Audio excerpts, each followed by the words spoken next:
Hello, this is Dr. Grande. Today I will analyze the case of Mark Sanchez. First, I'll look at the background of this case, move to the timeline of the crime, then offer my analysis. Mark Travis John Sanchez was born on November 11, 1986, in Long Beach, California. His parents divorced when he was 4 years old, and he lived with his father. Mark played football in high school and continued playing at the University of Southern California. He was a quarterback. In 2009, he was drafted by the New York Jets and served as their starting quarterback.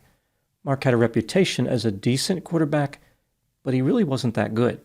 His passing numbers were well below average for most of his career, and he was notorious for throwing interceptions and fumbling the football. On Thanksgiving Day in 2012, Mark Sanchez solidified his reputation as a player who could not hold on to the ball and gave everyone who appreciates humor something to be thankful for. On that day, the Jets were playing the New England Patriots. Mark was supposed to take the snap, turn right, and hand the ball to the fullback. Instead, Mark turned left, and the fullback ran past him. Mark ran toward the line of scrimmage and started to slide in order to protect himself and the football.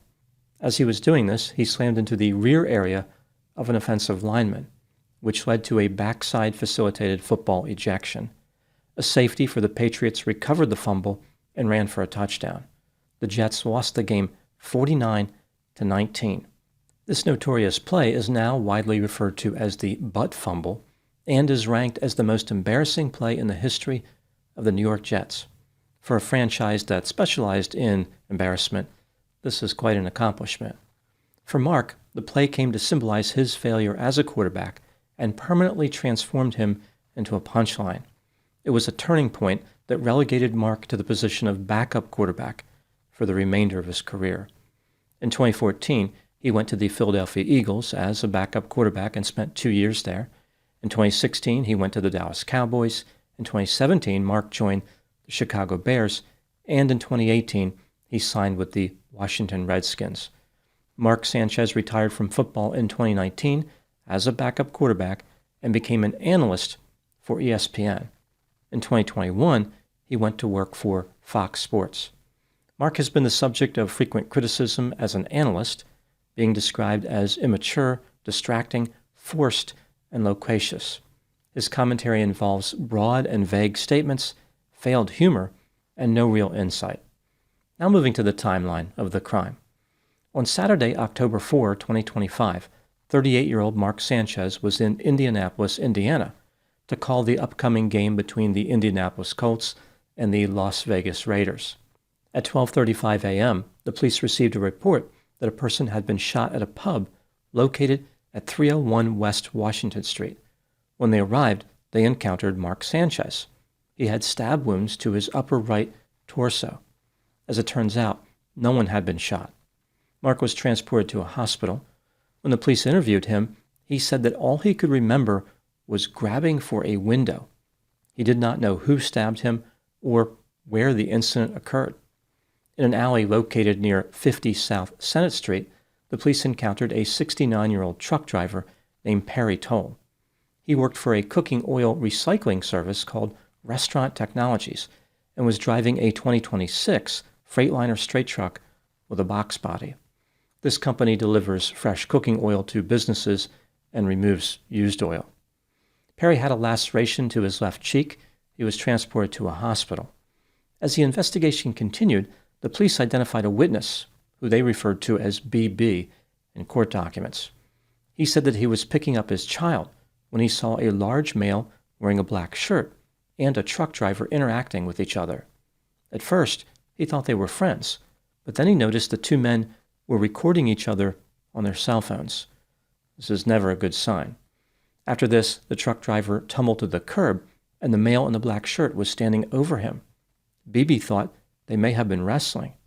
The male in the black shirt ran north as the truck driver stayed near his truck. The police interviewed Perry Toll, and he provided them a statement. Here's what he said.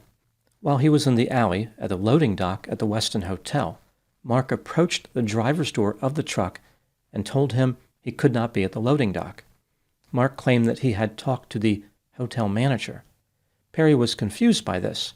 He told Mark he needed to contact his manager to find out what was going on.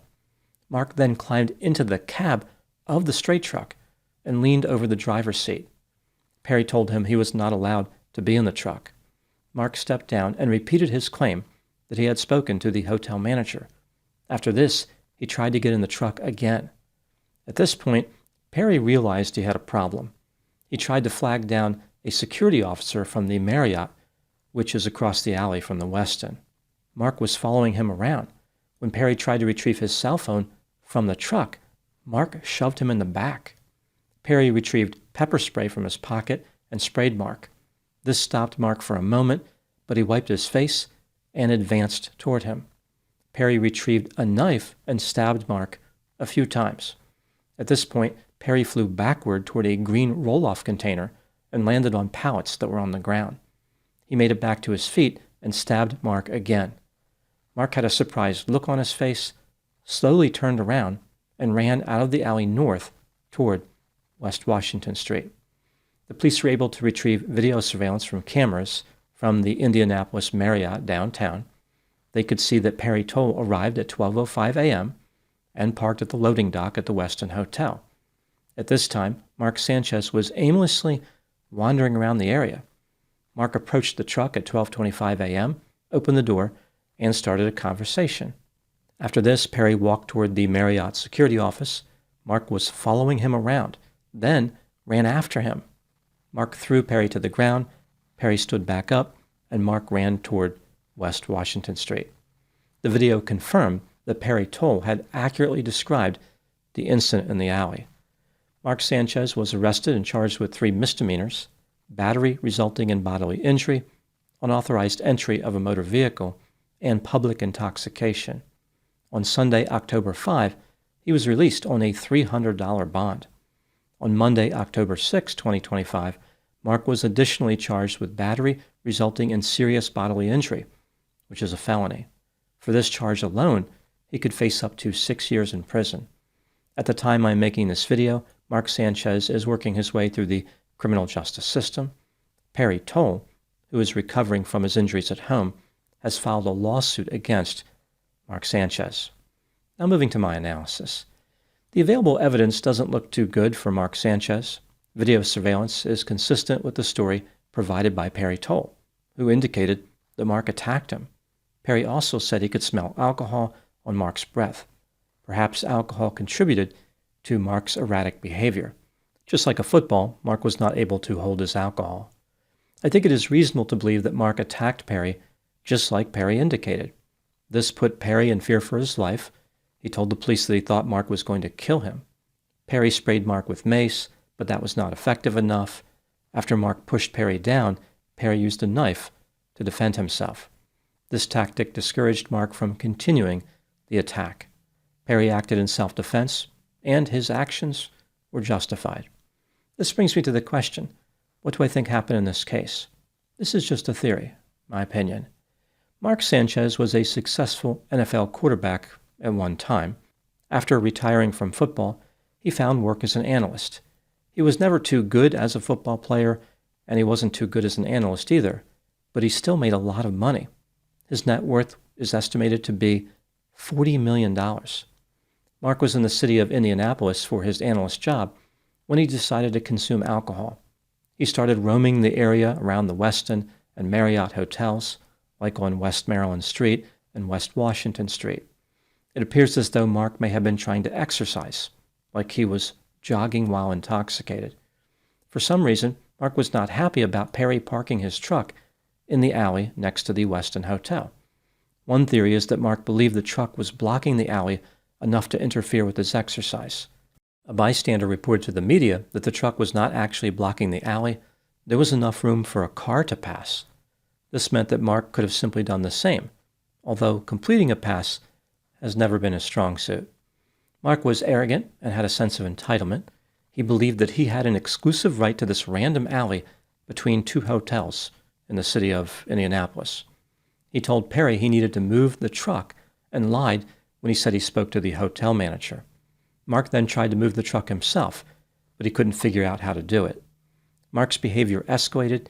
He followed Perry around and then attacked him. Perry appropriately defended himself, and Mark fled. Mark Sanchez is now in a pretty bad situation. It seems likely he will be spending some time in prison, and he is probably going to lose that lawsuit filed by Perry Toll. I imagine the civil suit will settle instead of going to a jury, but if it did go to a jury, Mark would not win their sympathy.